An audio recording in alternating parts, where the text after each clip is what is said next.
शांति। आज 9 अगस्त 2021 के महावाक्य हैं।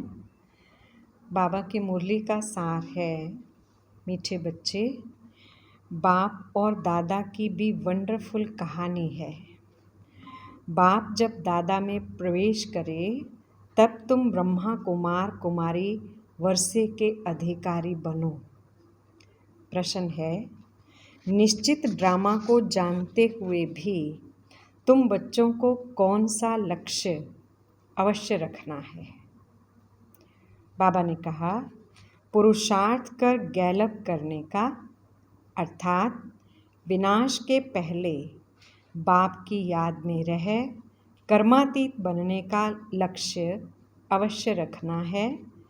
कर्मातीत अर्थात आयरन एज्ड से गोल्डन एज्ड बनना। पुरुषार्थ का यही थोड़ा सा समय है, इसलिए विनाश के पहले अपनी अवस्था को अचल अडोल बनाना है। ओम शांति, ओम शांति। यह दोनों कौन कहते हैं? एक था बाबा, एक था दादा। कहानी सुनाते हैं ना, एक था राजा, एक थी रानी। अब ये फिर है नई बातें। एक बाबा, एक दादा। तुम कहेंगे 5000 वर्ष पहले भी एक था शिव बाबा, दूसरा था ब्रह्मा दादा। अब शिव के बच्चे तो सब हैं। सभी आत्माएं एक बाप की संतान हैं। वह तो है ही है। ब्रह्मा के बच्चे ब्राह्मण भी थे। प्रजापिता ब्रह्मा की संतान ब्रह्मा कुमार कुमारियां थे। उन्हों को कौन पढ़ाते थे? शिव बाबा। प्रजापिता ब्रह्मा के ये ब्रह्मा कुमार कुमारियां ढेर बच्चे हैं ना। ब्रह्मा कुमार कुमारियां मानते हैं बरोबर हम शिव बाबा के बच्चे भी हैं, पोत्रे भी हैं। बच्चे तो हैं ही हैं, अब पोत्रे बने हैं ब्रह्मा द्वारा दादे से वर्षा लेने। अभी तुमको दादे से वर्षा मिलता है, जिसको शिव बाबा कहते हैं, परंतु ब्रह्मा कुमार कुमारियां होने के कारण उनको हम दादा कहते हैं। वर्षा दादे का है, ब्रह्मा दादा का नहीं। वैकुंठवासी बनने का वर्षा उस बाप से मिलता है। आधा कल्प वर्षा पाते हो, फिर तुमको श्राप मिलता है रावण से। नीचे उतरते आते हो, जैसे कि ग्रहचारी बैठती है नीचे उतरने की। अभी तुम बच्चे समझते हो हमारी ग्रहचारी राहु की दशा पूरी हुई।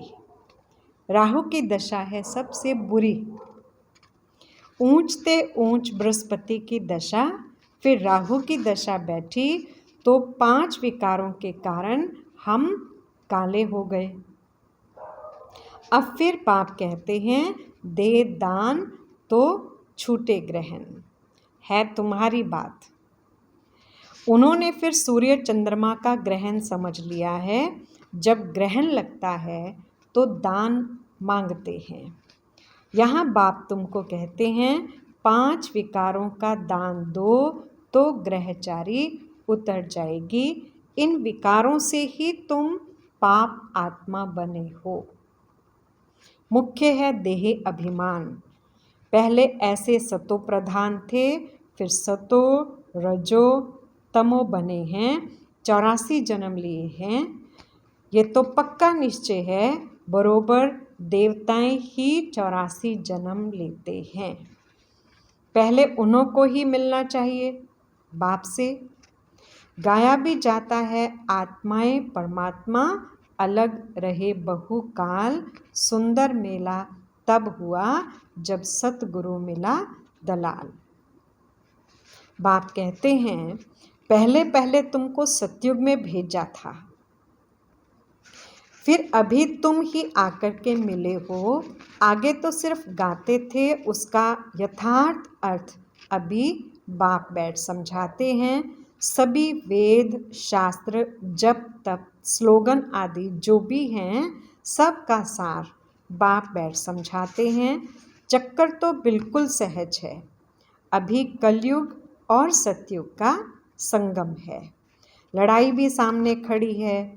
यह भी तुमको निश्चय है, सतयुग की स्थापना होती है। कलयुग में जितने भी हैं उन सब के शरीर खलास हो जाएंगे। बाकी आत्माएं पवित्र बन हिसाब किताब चुकत कर जाएंगी। यह सब के कयामत का समय है। आत्माएं शरीर छोड़ चली जाएंगी। ये तुम्हारी बुद्धि में अभी है। जब तक हम कर्मातीत अवस्था को पाएं तब तक संगम पर खड़े हैं। एक तरफ है करोड़ों मनुष्य, दूसरी तरफ हो सिर्फ तुम थोड़े से। तुम्हारे में भी कितने हैं जो निश्चय बुद्धि होते जाते हैं। निश्चय बुद्धि विजयंती फिर जाकर विष्णु के गले की माला बनेंगे। एक है रुद्राक्ष की माला, दूसरी है रुंड माला। उस रुंड माला में छोटी छोटी शक्ल होती है, ये निशानी है। हम आत्माएं ही आकर फिर बाप के गले की माला के दाने बनेंगे। फिर यहाँ आएंगे नंबरवार। माला 8 की भी है, 108 की भी है, 16,108 की भी है।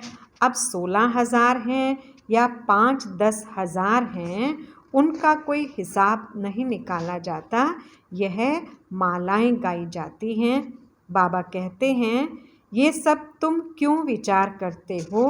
जितने भी राजाएं कल्प पहले सतयुग त्रेता में बने थे उतने ही बनेंगे। 100 बने या 200-300 बने, यह पूछना नहीं है। बाप कहते हैं, तुम जितना नज़दीक आते जाएंगे तो यह सब समझ जाएंगे। आज हम यहाँ हैं, कल विनाश होगा। फिर सतयुग में थोड़े से देवी देवताएं होंगे, बाद में फिर वृद्धि को पाते हैं।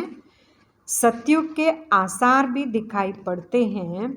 बाकी लाखों जाकर रहेंगे, फिर लाख रहें व 9-10 लाख रहें, एक्यूरेट नहीं कह सकते। हाँ, तुम जब एक्यूरेट संपूर्ण बनने के लायक बनेंगे तब तुमको और जास्ती साक्षात्कार हो जाएगा। अभी तो बहुत कुछ समझने का समय पड़ा है। बहुत साक्षात्कार करते रहेंगे।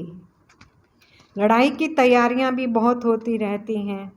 सब चीज़ें महंगी होती जाएंगी। विलायत में भी अब खूब टैक्स आदि लगते रहेंगे। बहुत बहुत महंगाई होकर फिर एकदम सस्ताई हो जाएगी। सतयुग में कोई चीज़ पर खर्चा नहीं होगा। सब खानियाँ आदि भरपूर हो जाएंगी। नई दुनिया में वैभव बहुत होते हैं। लक्ष्मी नारायण के पास बहुत वैभव थे ना। श्रीनाथ द्वारे में मूर्तियों के आगे भी कितने वैभवों का भोग लगाते हैं। वहाँ बहुत माल बनाते हैं और खाते रहते हैं। कहेंगे हम देवताओं को भोग चढ़ाते हैं। कहेंगे देवताओं को भोग नहीं लगाया तो वह नाराज़ हो जाएंगे। अब इसमें नाराज़ होने की तो बात ही नहीं। तुम कोई पर नाराज़ नहीं होते हो। जानते हो ड्रामा अनुसार यह विनाश होना ही है। कलयुग से बदलकर सतयुग होगा। हम ड्रामा को समझते हैं कि ड्रामा अनुसार अभी नया चक्र शुरू होना है। तुम भी ड्रामा के वश हो। ड्रामा अनुसार बाप भी आया हुआ है। ड्रामा में 1 मिनट भी नीचे ऊपर नहीं हो सकता है। जैसे बाबा आया, तुमने देखा, कल्प बाद भी हूबहू ऐसे होगा। शास्त्रों में तो कल्प की आयु लंबी लिख दी है। अभी तुम बच्चों को बुद्धि में है, बरोबर विनाश सामने खड़ा है। अभी तुम गैलप कर रहे हो, जानते हो बाप को याद कर हम कर्मातीत अवस्था को जरूर पाएंगे, अर्थात आयरन एज से गोल्डन एज बनना है। अभी अगर पुरुषार्थ नहीं करेंगे तो पद भ्रष्ट हो जाएगा। हे आत्माएं, अभी तुम पतित बन गई हो, ये भी जानते हो बहुत किस्म के आएंगे जो और धर्म में बदली हो गए हैं, वह निकल कर आते रहेंगे, आकर अपना पुरुषार्थ करते रहेंगे बाप से वर्षा पाने। ब्राह्मण धर्म में आकर फिर देवता धर्म में आएंगे, ब्राह्मण धर्म में नहीं आएंगे तो देवता धर्म में कैसे आएंगे। ब्राह्मण दिन प्रतिदिन वृद्धि को पाते रहेंगे, देखेंगे विनाश सामने आ गया है, ये तो ठीक कहते हैं, फिर वृद्धि होती जाएगी। ब्राह्मणों का झाड़ वृद्धि को पाकर फुल हो जाएगा, फिर वापिस जाएंगे, देवताओं का झाड़ बढ़ेगा। अभी तुम संगम पर राजयोग सीख रहे हो, इस संगम को कल्याणकारी युग कहा जाता है। संगम का ही गायन है। गंगा सागर का मेला दिखाते हैं, वह सब है भक्ति मार्ग का। ये है ज्ञान सागर और ज्ञान सागर से निकली हुई ज्ञान गंगाएं। ज्ञान सागर से पतित पावन अक्षर लगता है, वह समझते हैं पतित पावनी गंगा है और फिर गंगा में स्नान करते ही आते हैं। ये नदियाँ तो सतयुग से लेकर चलती आती हैं। आजकल तो नदियाँ भी कहाँ कहाँ डुबो देती हैं। प्रकृति भी तमो प्रधान, सागर भी तमो प्रधान हो पड़ा है। सागर थोड़ी सी उछल खाएगा तो सब कुछ खलास कर देंगे। सतयुग में सिर्फ हम थोड़े ही भारत में रहते हैं। यमुना के कंठे पर देहली परिस्तान थी, फिर बननी है। सतयुग में थोड़ी ही जीव आत्माएं रहती हैं, फिर धीरे धीरे आते रहते हैं। अभी है कलयुग का अंत। कितने ढेर मनुष्य हो गए हैं, बेहद का नाटक है। जिसको अच्छी रीति समझना है, भल कोई अपने को एक्टर समझते भी हैं, परंतु कल्प 5000 वर्ष का है, यह किसको भी पता नहीं है। कहाँ 84 जन्म और कहाँ 84 लाख जन्म।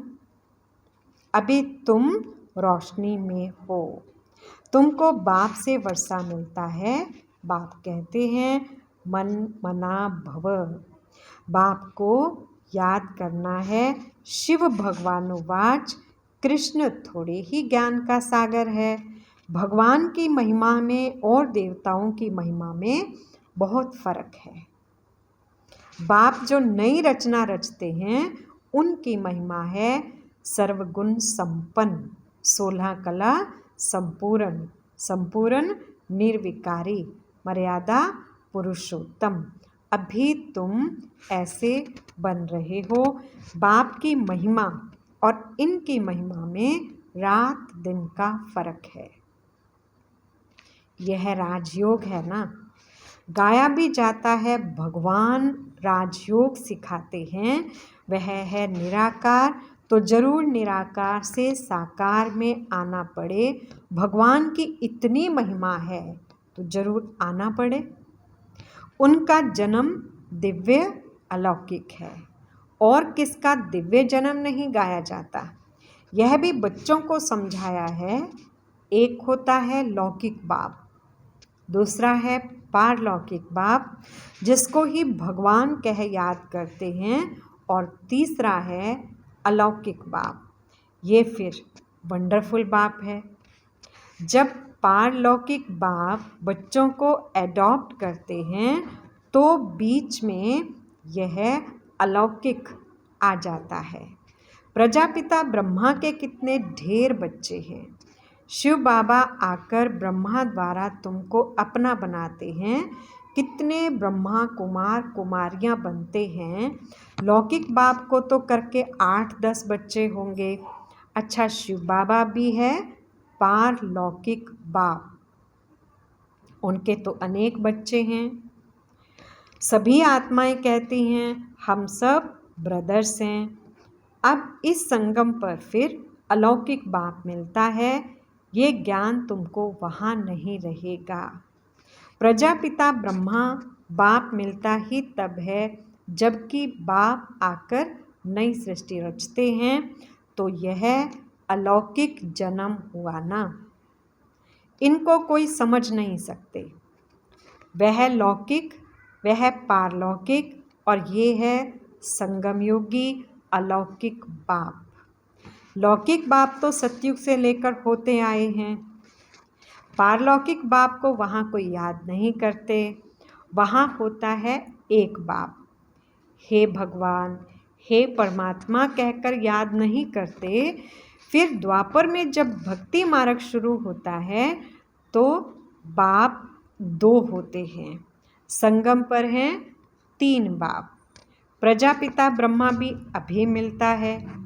अभी तुम उनके बने हो। जानते हो यह अलौकिक बाप है। अभी तुम इन बातों को अच्छी रीति जानते हो और याद करते हो। अपने को आत्मा समझ बाप को याद करो। सतयुग में याद करने की दरकार ही नहीं। दुख में पारलौकिक बाप को सब सिमरन करते हैं। ये तो बिल्कुल सहज बात है। सतयुग त्रेता में एक बाप होता है, द्वापर में 2 बाप होते हैं। इस समय तुम अलौकिक बाप के बच्चे बने हो, जिस द्वारा तुम वर्षा लेते हो। तुम बच्चे ही ब्राह्मण बनते हो, जो फिर देवता बनेंगे। विनाश भी तुम्हारे को ही देखना है, जो तुम इन आँखों से देखेंगे। बॉम्ब्स छोड़ेंगे, मनुष्य तो मरेंगे ना। जापान में भी बॉम्ब छोड़ा, देखा ना मनुष्य कैसे मरे। अब यहाँ लड़ाइयाँ लगती रहती हैं। खुद भी कहते हैं हम तंग होते जाते हैं। 10-10 वर्ष तक भी लड़ाई चलती रहती है। बॉम्ब्स में तो चपटी में, सेकंड में सब खलास हो जाएगा। चिंगारी लगती है तो शहर नष्ट हो जाते हैं। ये तो बॉम्ब्स हैं। आग भी लगनी है। तुम बच्चे जानते हो बाप आए ही हैं स्थापना और विनाश कराने, तो जरूर ये सब होगा। पुरुषार्थ करने का अभी समय है। माया घड़ी घड़ी तुम्हारा बुद्धि योग तोड़ देती है। अजन तुम अडोल स्थिर कहाँ बने हो। कहते हैं बाबा माया के तूफान बहुत आते हैं। कोई तो सारे दिन में आधा घंटा भी याद नहीं करते हैं। बाप कहते हैं तुम कर्म योगी हो। 8 घंटा तो ये सेवा करेंगे, 8 घंटा याद कर सको इतना पुरुषार्थ करना है। याद करते रहने से फिर विक्रम विनाश होते जाएंगे। इसको ही योग अग्नि कहा जाता है। ये है मेहनत। गृहस्थ व्यवहार में रहते हुए सिर्फ याद करना है। ये भी बाबा बतलाते हैं कि जिन्होंने गृहस्थ छोड़ा है, बच्चे बने हैं, वो भी इतना याद नहीं करते हैं। घर में रहने वाले और ही जास्ती याद करते हैं। अर्जुन और भील का भी मिसाल देते हैं ना। मेहनत है बाप को याद करना और चक्कर को समझना है। महाभारत लड़ाई भी ज़रूर लगेगी, सतयुग में थोड़े ही लगेगी। तो तुम बच्चों को अंधों की लाठी भी बनना है। सबको रास्ता बताना है कि बाप को याद करो, चक्र को याद करो, स्वदर्शन चक्रधारी बनो। अच्छा, मीठे मीठे सिकिलधे बच्चों प्रति माता पिता बाप दादा का याद प्यार और गुड मॉर्निंग। रूहानी बाप की रूहानी बच्चों को नमस्ते। हम रूहानी बच्चों की रूहानी बाप दादा को याद प्यार गुड मॉर्निंग और नमस्ते जी। धारणा के लिए पहला पॉइंट है, कम से कम 8 घंटा याद में रहने का पुरुषार्थ करना है। अपनी अवस्था अचल अडोल रखने के लिए याद का अभ्यास बढ़ाना है, गफलत नहीं करनी है। दूसरा पॉइंट बाबा ने कहा, यह ड्रामा बिल्कुल एक्यूरेट बना हुआ है, इसलिए किसी पर भी नाराज नहीं होना है, निश्चय बुद्धि बनना है। वरदान, दिल में सदा एक राम को बसाकर सच्ची सेवा करने वाले माया जीत विजयी भव। विस्तार, हनुमान की विशेषता दिखाते हैं कि वह सदा सेवाधारी महावीर था, इसलिए खुद नहीं जला लेकिन पूंछ द्वारा लंका जला दी। तो यहाँ भी जो सदा सेवाधारी हैं वही माया के अधिकार को खत्म कर सकते हैं। जो सेवाधारी नहीं वो माया के राज्य को जला नहीं सकते। हनुमान के दिल में सदा एक राम बसता था, तो बाप के सिवाय और कोई दिल में ना हो, अपनी देह की स्मृति भी ना हो, तब माया जीत विजयी बनेंगे। स्लोगन है, जैसे आत्मा और शरीर कंबाइंड हैं, ऐसे आप बाप के साथ कंबाइंड रहो। अच्छा, ओम शांति।